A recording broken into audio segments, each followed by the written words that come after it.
Ya, satu. Hafsa binti Umar. Ya, satu lagi. Yang kedua Fatimah binti Muhammad. Fatimah binti Muhammad SAW. Berikan tepuk tangan, boleh. Baik, Ibu dapat hadiah $100 ya. Silakan. Baik, fokus dulu ya. Sekarang yang laki-laki. Sebutkan 3 orang pemuda atau remaja yang hidup di era Nabi Sallallahu Alaihi Wasallam. Yang laki-laki. 3 orang remaja atau anak muda yang hidup di era Nabi Sallallahu Alaihi Wasallam. Milenialnya di zaman Nabi. Boleh angkat tangan. 1. Yang laki-laki dulu. Mana laki-lakinya? Ya, Mas, silakan. 1. Uthman bin Affan. 2. Abdurrahman bin Auf. Ali bin Abi Thalib. Benar 2. 1 lagi. Abu Bakar As-Siddiq. 1 lagi.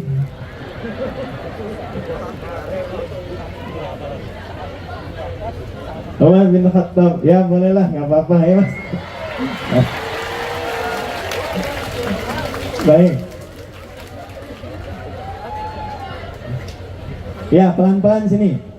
Jadi gini, kalau kita mau ngaji milenial, kan harus ada contoh. Ya kan? Siapa yang harus dicontoh? Kemudian kalau kita ingin belajar akhlak, kita harus melihat contoh ini akhlaknya seperti apa. Kemudian kalau kita ingin melihat perubahan akhlak yang baik, kita lihat lingkungannya. Lingkungannya bagaimana? Nah, sekarang saya tanya dulu sebentar. Yang ini hadiahnya lebih istimewa. Saat tadi disebutkan Uthman, Abdurrahman bin Auf, kemudian tadi disebutkan Fatimah, Sayyidah Fatimah binti Muhammad SAW, ada Sayyidah Aisyah, kemudian yang lainnya. Saya ingin tanya, 5 orang dan lebih ini yang tadi disebutkan milenial di era Nabi, hidupnya di masa apa? Sengaja saya buat umum supaya bingung dulu. Ibu, ya? Khulafaur Rasyidin, ya, kurang tepat. $200.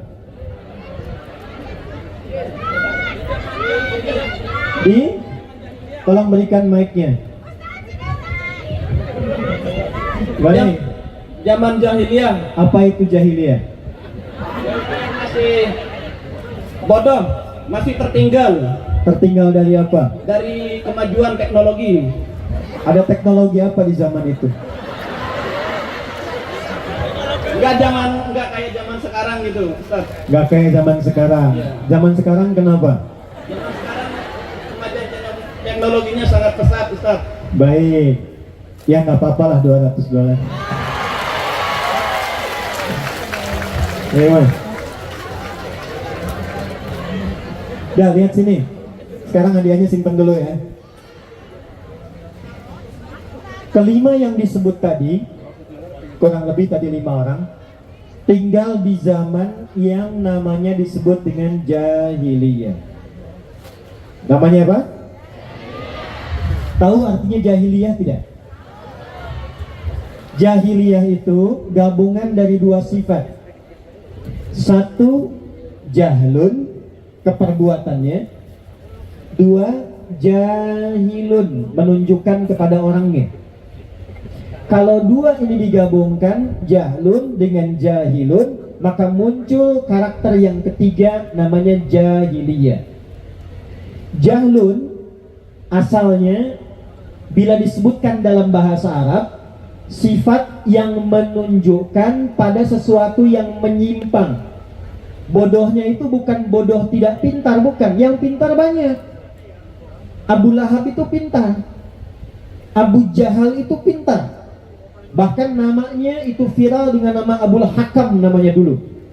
Yang pintar banyak, pintar dagang ada, pintar politik ada, ya, ada yang pintar dari ilmu-ilmu dasar ada. Tapi kepintarannya ini tertutupi oleh satu sifat, yaitu tidak kenal baik. Sehingga sifat pintarnya ini dipakai pada perbuatan-perbuatan yang menyimpang. Jadi jahlun itu tidak kenal baik, bodohnya itu bodoh pada sifat-sifat baik. Pintar tapi tidak kenal jujur, pintar tapi tidak kenal sabar, pintar tapi tidak kenal kebaikan. Karena itu ketika Allah menurunkan sifat taubat di Quran surah keempat di ayat ke-17 itu, maka disebutkan sifat jahalah dalam perbuatan salah itu.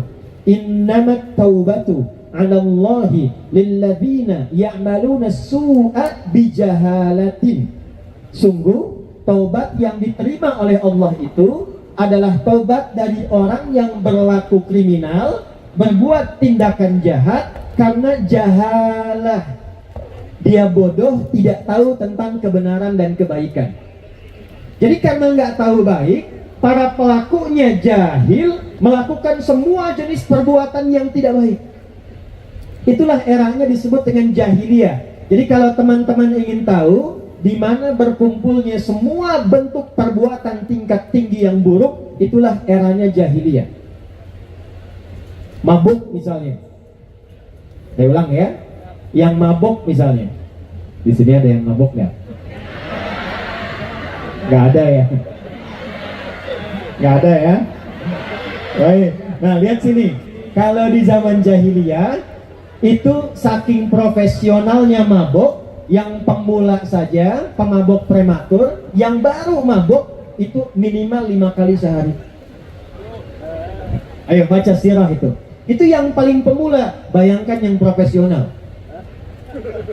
1, ya. 2, di Taiwan ini ada yang tawuran nggak? Hah? Ada yang suka berkelahi nggak? Ada. Oh, jangan-jangan mirip-mirip, tidak ya? Lihat sini, di zaman jahiliyah itu karena singgung sedikit itu langsung berkelahi. Dan berkelahinya nggak tanggung. Ya, nih yang saya tanya ini, ibu di sini, ibu kenal Umar bin Khattab? Kenal di mana? Tadi bahaya nih, ada yang kenal Umar di sini. Umar itu sebelum masuk Islam itu diantara jagoannya di wilayah jahiliyah, yang kalau sedang bosan dia akan bikin pengumuman. Siapa yang berani dengan saya hari ini, kita bertemu di Bukit A, silahkan datang, pamit dulu pada ibu yang telah melahirkannya, karena dia akan pulang tanpa nama. Itu Umar. Zina, semua jenis zina itu khatam. Khatam. Ada yang sudah menikah, ya, itu besoknya ngobrol-ngobrol dengan tetangga, bisa berkata begini, saya bosan dengan istri saya juga, malam gantian yuk, ayo.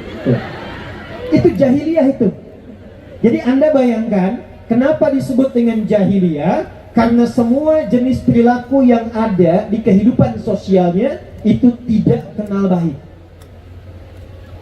Nah, orang-orang yang tadi disebutkan generasi milenial tadi, hidupnya di masa seperti itu. Saya ulangi, orang-orang yang tadi disebutkan, Ali bin Abi Thalib misalnya, Abdurrahman bin Auf, Utsman bin Affan radhiyallahu taala anhum jami'an, yang perempuan yang tadi disebutkan, Sayyidah Asma, Sayyidah Aisyah, Sayyidah Fatimah, hidupnya di masa, di era yang disebut dengan jahiliyah. Pertanyaan pertama saya, tindakan kriminalnya, keburukannya, perilaku jeleknya, maaf, terjadi nggak di zaman sekarang? Nah sekarang kadarnya, ukurannya sama nggak? Lebih buruk jahiliyah atau yang sekarang? Saya ulangi, lebih buruk jahiliyah atau yang sekarang? Sekarang. Bahaya ini. Nah di zaman jahiliyah, perhatikan, zaman jahiliyah yang tadi-tadi itu tidak kenal baik, sehingga mengganggu kehidupan, tidak pernah maju, banyak sekali kerusuhan, maka Nabi Muhammad sallallahu alaihi wasallam kenapa diutus di tempat itu, tidak di tempat yang lain? Ini saya berikan rahasianya hari ini, dan ini diantara kita saja, okay? Ini saya berikan gambar begini nih biar tidak mubazir bukan tulisnya. Ini kelihatan nggak belakang? Gus. Ya, di sini karena di pinggir, di sana itu orang yang imannya kuat sekali. Ya, belum saya tulis sudah kelihatan. Ini saya bagi dua gini ya. Ini kanan, ini kiri. Lihat sini. Ini saya sebut Romawi di sini. Di kirinya Persia. Ini zaman Nabi, ini sudah maju luar biasa. Yang ini punya imperium, punya kolosium Romawi. Peradabannya bagus, pasukannya hebat-hebat, senjatanya luar biasa. Di sini ada kekaisaran Persia, Kisra. Ini juga maju, luar biasa. Pemerintahannya kuat, negaranya, pasukannya. Sampai sekarang banyak film-film dimunculkan tentang Romawi dan Persia. Oke? Nah, pertanyaannya, kenapa Nabi Muhammad tidak diutus di Romawi? Tidak diutus di Persia. Tapi diutusnya di sini, di tengah-tengah nih. Padang pasir, lembah, biwadin ghairi bizar'in inda baitikal muharram. Di bawah lembah, diapit bukit-bukit yang tandus, ya, lengkap, lebih paket lengkapnya lagi, orang-orangnya jahiliyah. Kriminalnya puncaknya di sini, tempatnya tandus, airnya jarang muncul, lahirnya di dekat Ka'bah. Satu-satunya nabi yang lahirnya langsung di dekat Ka'bah karena fadilah doa dua nabi sekaligus. Ada dua orang nabi yang memohon kepada Allah langsung supaya nabi terakhir, nabi teragung itu lahirnya harus di dekat tempat yang paling agung di muka bumi. Tidak ada tempat yang paling agung yang dikunjungi setiap saat, puncaknya dalam musim haji, semua kiblat mengarah kepadanya kecuali Ka'bah. Dua nabi ini berdoa, ya Allah, Rasul terhebat nanti, Rasul akhir zaman, Rasul penutup yang istimewa, mohon jadikan lahirnya pun dekat tempat yang paling istimewa di samping Ka'bah. Pertanyaan saya, siapakah dua nabi yang berdoa untuk kelahiran Nabi Muhammad itu? Ya Mbak, Nabi Ibrahim dan Nabi Ismail. Betul, berikan tepuk tangan. Ya, kalau nggak ada hadiahnya cepat ya. Baik, pertanyaannya, ya ini yang ada hadiahnya. Ada di Quran surat apa, ayat berapa? Ayo, boleh angkat tangan.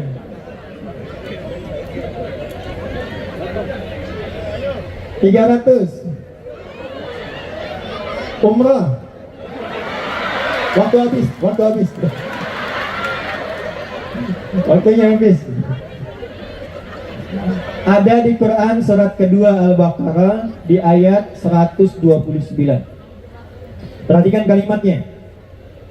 Rabbana wab'ats fihim rasulan minhum yatlu 'alaihim ayatika. Ini inti materi kita. Wa yu'allimuhumul kitaba wal hikmah wa yuzakkihim innaka antal azizul hakim. Tadi yang berdoa Nabi siapa? Satu lagi. Nah, pertanyaan saya, Nabi Ibrahim dengan Nabi Ismail itu jaraknya berapa lama dari Nabi Muhammad? Kurang lebih 30 generasi. Satu generasinya bisa hampir 1000 dan 2000 tahun. Ke Nabi Ibrahim alaihissalam, ya. Nabi Muhammad ke Nabi Musa itu kurang lebih hampir 2000 tahun. Ke Nabi Isa hampir 600 tahun. Ke Nabi Ibrahim kalau kita urutkan nasab itu kurang lebih 30 generasi. Muhammad sallallahu alaihi wasallam bin Abdullah bin Abdul Muttalib bin Hashim bin Abdul Manaf bin Qusay bin Murrah bin Kilab bin Ka'ab bin Ghalib bin Fihr bin Malik bin Nadar bin Kinana bin Khuzaimah bin Mudrika bin Ilyas bin Nizar bin Mudar bin Ma'ad bin Adnan bin Addi bin Adri bin Muqawwam bin Nahur bin Tarikh bin Ya'ruf bin Yasjuk bin Nabit bin Ismail alaihissalam bin Ibrahim alaihissalam. 30 generasi. Coba ulangi.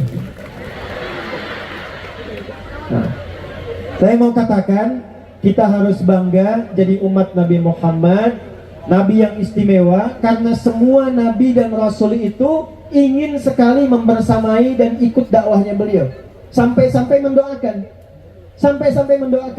Nah, saking jauhnya jarak dari Nabi Ibrahim, Nabi Ismail ke Nabi Muhammad SAW, itu masih memohon kepada Allah, ya Allah, istimewakan Nabi terakhir yang luar biasa itu lahirnya di dekat Ka'bah. Satu-satunya Nabi Rasul yang lahirnya di dekat Ka'bah hanya Nabi Muhammad SAW.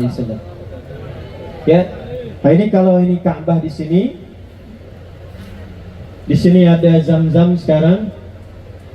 Ini ada Hotel Sofwa, sini jalan, ini Hilton, ini jalan lagi ke sini, ini Istana Raja, ini bukit namanya Jabal Qubais. Kalau Anda haji atau umrah, mudah-mudahan yang belum disegerakan ya. Nah, tidak cukup dengan amin, nabung ya. Ini dari Zam-Zam lurus, belok kanan sini, jalurnya ke sini. Ini ada gate Ismail pintu 26. Ini gate Nabi, tempat Nabi sholat 2 rakaat sebelum Isra Mi'raj. Ya, dari depan Hajar Aswad. Ini namanya gate Nabi di sini. Ini nanti ada gate Ali.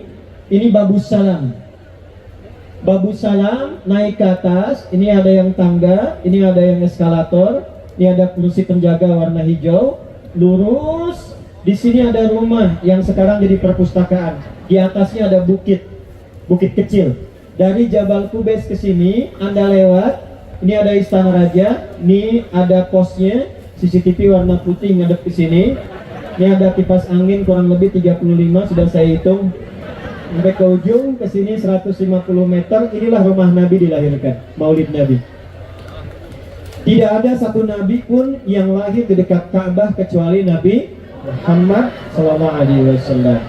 Jadi ini doanya untuk Nabi Muhammad, lahirnya, tumbuhnya, diutusnya bukan di Romawi yang sudah maju, bukan di Persia, tapi di lingkungan masyarakat yang berada di tempat yang tertinggal, tertutup, dan masyarakatnya disebut dengan apa tadi?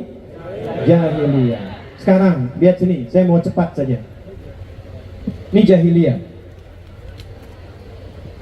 Fokus.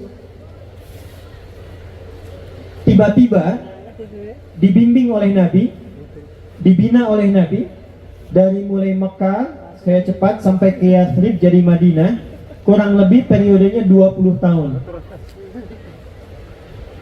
Orang-orang yang disebut tadi, Umar bin Khattab, Ali bin Abi Thalib, Uthman bin Affan, Abdurrahman bin Auf, Fatimah binti Muhammad SAW, Aisyah ya binti Abu Bakar radhiyallahu ta'ala anhuma, semua orang itu yang tadinya punya kebiasaan-kebiasaan secara umum, walau tidak semuanya, dekat dengan tradisi jahiliyah, tiba-tiba berubah jadi orang terbaik di zamannya.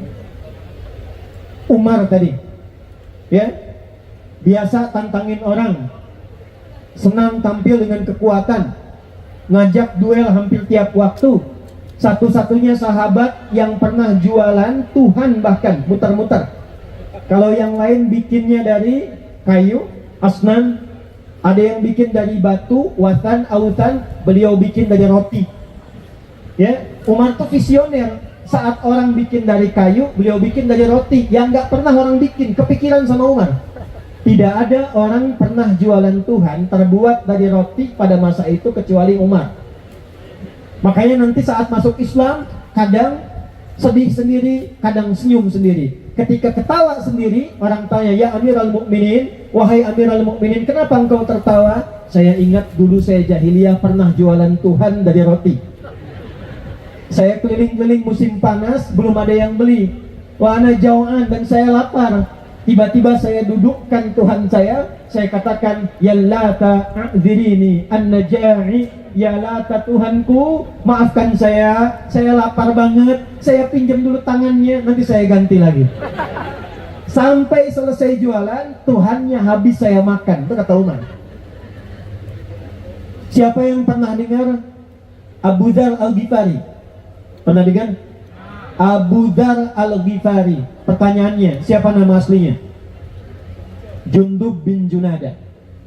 Itu beliau pemimpin preman satu kampung. Ada kampung perompak, pembegal, kampung preman, namanya kampung Ghifar. Semua yang dari sana disebut Ghifari namanya. Kalau di sini ada mas yang namanya Al-Ghifari, nah itu kampung preman. Dulu jahiliyah. Perhatikan, orang-orang ini yang tadi disebut diajarkan oleh Nabi, dibimbing oleh Nabi, tiba-tiba mereka berubah jadi generasi milenial di masanya yang tumbuh hebat dan membangun negaranya, tempatnya, daerahnya menjadi tempat dan maju dan berkembang. Apa kurikulum yang diajarkan oleh Nabi? Seperti apa tahapannya? Nah, ini yang insya Allah kita akan rinci pelan-pelan. Tadi siapa yang sebutkan Sayyidah Fatimah? Di sana ya.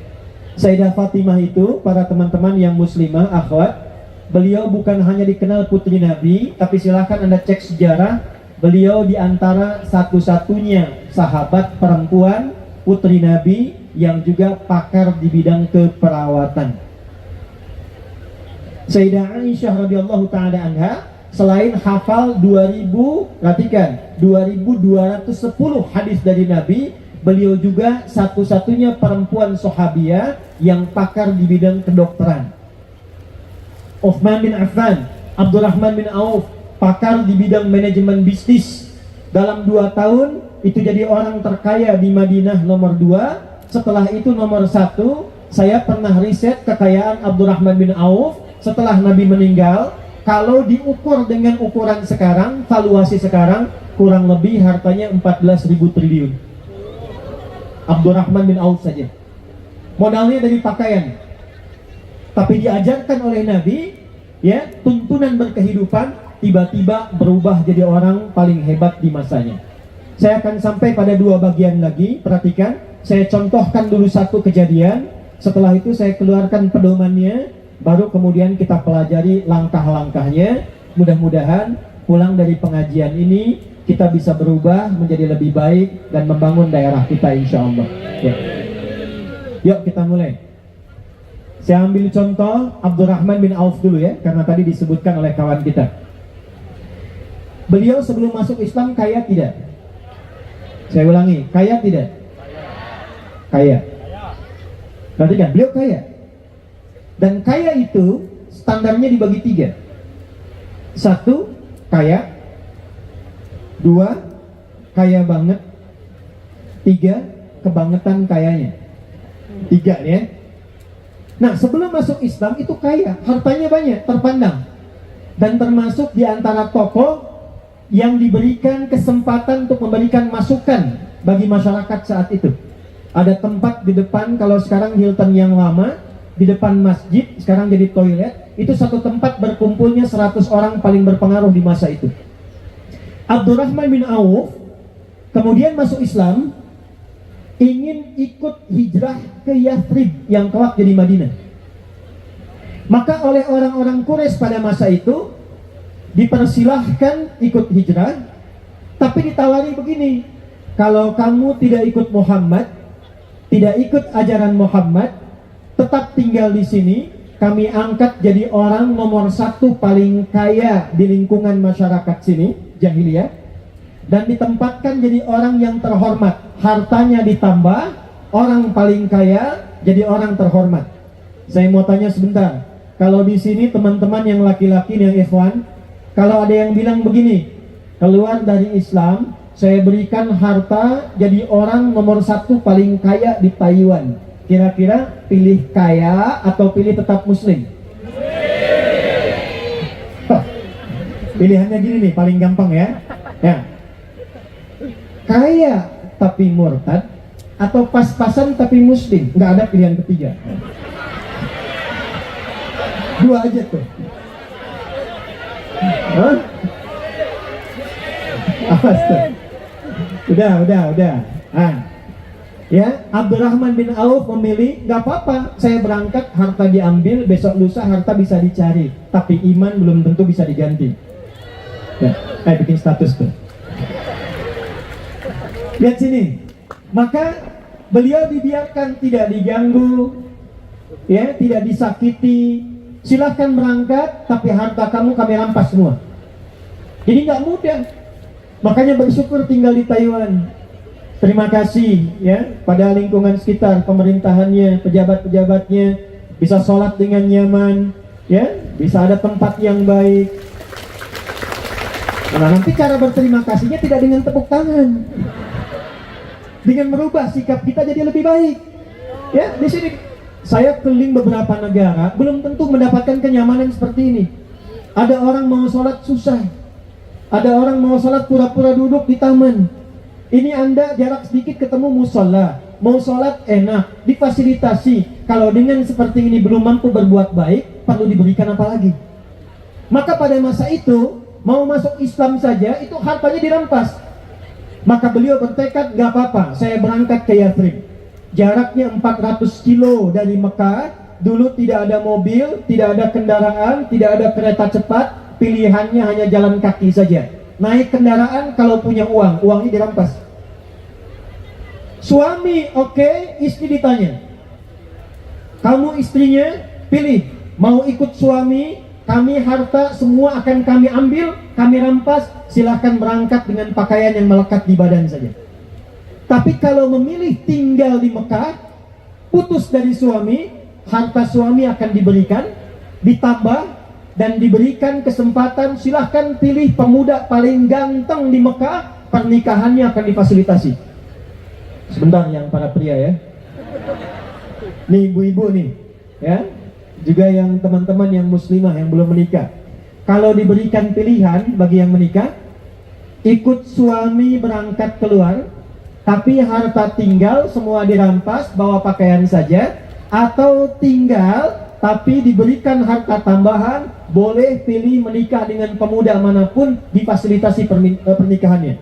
Kalau saya tanya gambarannya begini, kalau ada yang tawarkan, hey, pulang ke Jakarta tapi semuanya ini harta tinggal, bawa badan saja, atau tinggal di sini harta dikasih, pilih anak muda paling cakep di Taiwan, difasilitasi pernikahannya.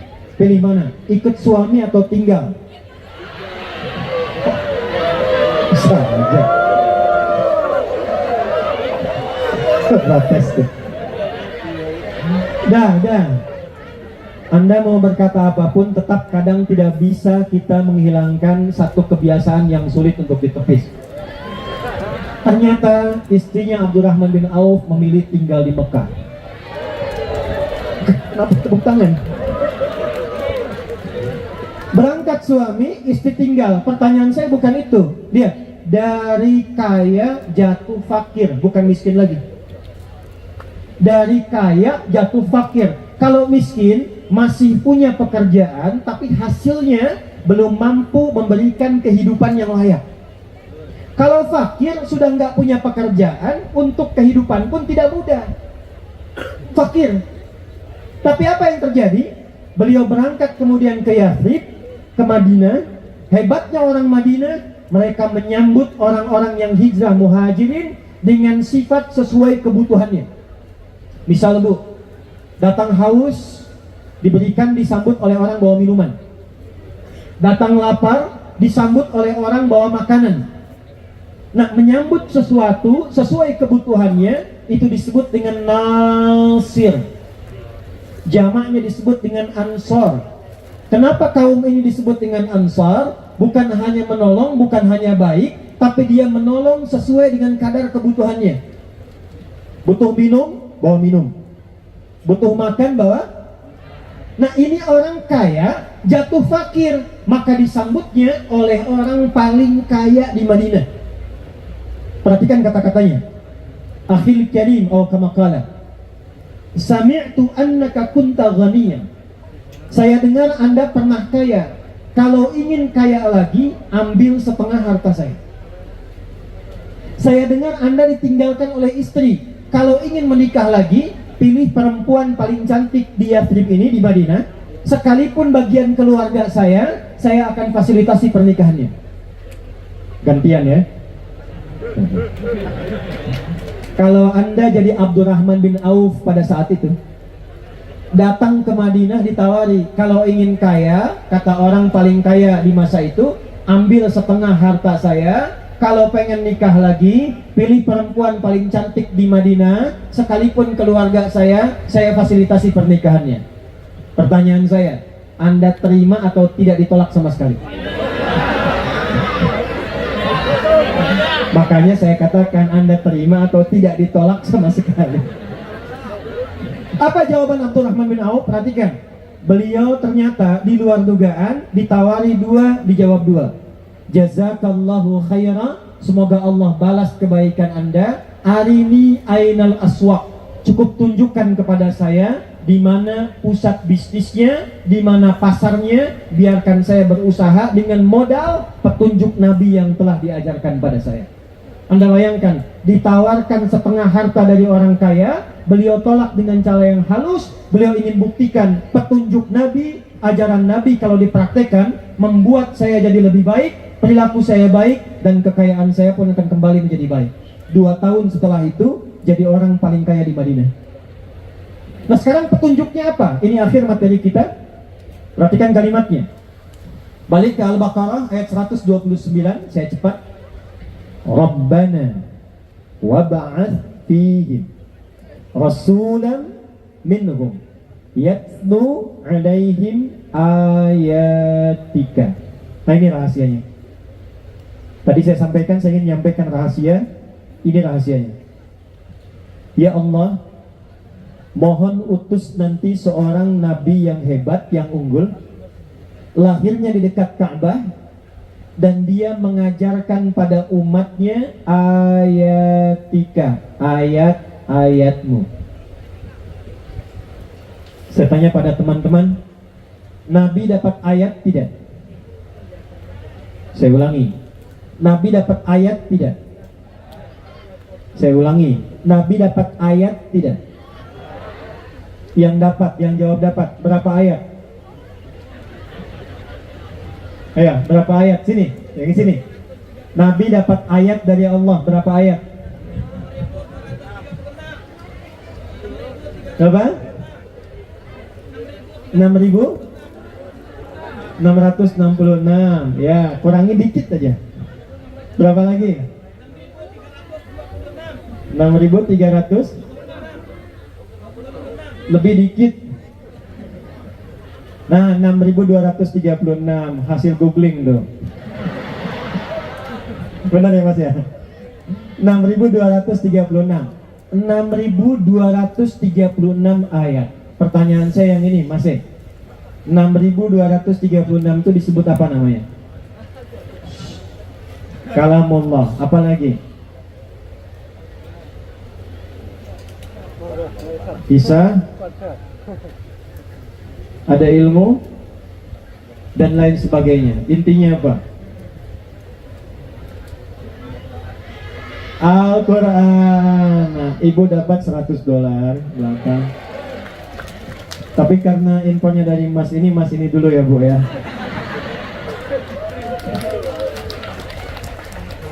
Sama ibu yang di belakang juga, satu yang jawab Al-Quran. Ibu yang kacamata kerudung abu-abu, Mas Heri, tolong Mas.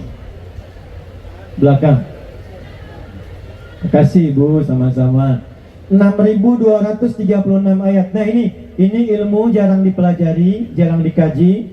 Jauh-jauh saya ke Taiwan, teman-teman juga jauh. Nah ini yang akan saya bagi. Ini penutup kajian kita siang hari ini. Lihat baik-baik. 6.236 ayat disebut dengan Al-Quran. Ternyata rahasia besarnya disebutkan oleh Allah itu bukan sekedar buku bacaan, bukan sekedar kitab bacaan. Walaupun diturunkan untuk dibaca. Wahyu pertamanya apa? Ayat pertama yang turun apa? Iqra bismi rabbikal ladzi. Bacalah, baca. Kenapa diminta baca? Karena baca itu alat untuk mengetahui sesuatu. Tidak mungkin Anda bisa tahu sesuatu kalau nggak bisa baca. Ingin tahu isi koran nggak bisa baca, mungkin nggak? Tidak. Ingin akses internet tidak bisa baca, nggak mungkin. Kita belajar dulu bahasanya. Anda belajar bahasa Mandarin, belajar bahasa Taiwan, kemudian baru bisa baca, tahu isinya. Tapi bukan sekedar untuk baca saja, karena baca itu alat untuk tahu sesuatu. Makanya dulu waktu kita belajar, kan ada ikra ya, ada qiraati dulu kan, ya kan? Kan itu belum dituntut tahu, yang penting bisa baca dulu. Makanya pelajarannya semua tentang harakat, tentang baca. Kalau ditanya artinya, nggak ada yang tahu. A, fata, a, fa, fata, fa, lam, doma, u, lu, apa, lu, gitu kan? Kan gitu dulu kan. Nanti setelah itu baru ngaji Quran. Untuk apa? Untuk tahu isi. Nah pertanyaannya, mengapa harus tahu isinya? Ini rahasianya. Karena semua ayat itu ternyata kurikulum kehidupan kita dari mulai terlahir sampai kita meninggal dunia. Jadi 6.236 ayat itu, Bapak Ibu sekalian, itu topik kehidupan kita. Dari Al-Fatihah sampai dengan An-Nas, 114 surah, 30 juz. Itu kalau kita keluarkan, nanti keluar tema-tema. Misal, ada tema sejak dalam kandungan. Bagaimana supaya memiliki misalnya janin yang baik, kemudian lahir anak yang sehat. Maka kemudian turun Quran surah ke-22 ayat yang kelima. Dirinci di Quran surah ke-23 misalnya ayat 11 sampai dengan ayat ke-13. Kalau sudah ada rohnya menjelang persalinan, turun Quran surah ke-7 ayat 189. Kemudian terlahir, apa yang pertama diberikan? Kalau ngasih ASI berapa lama?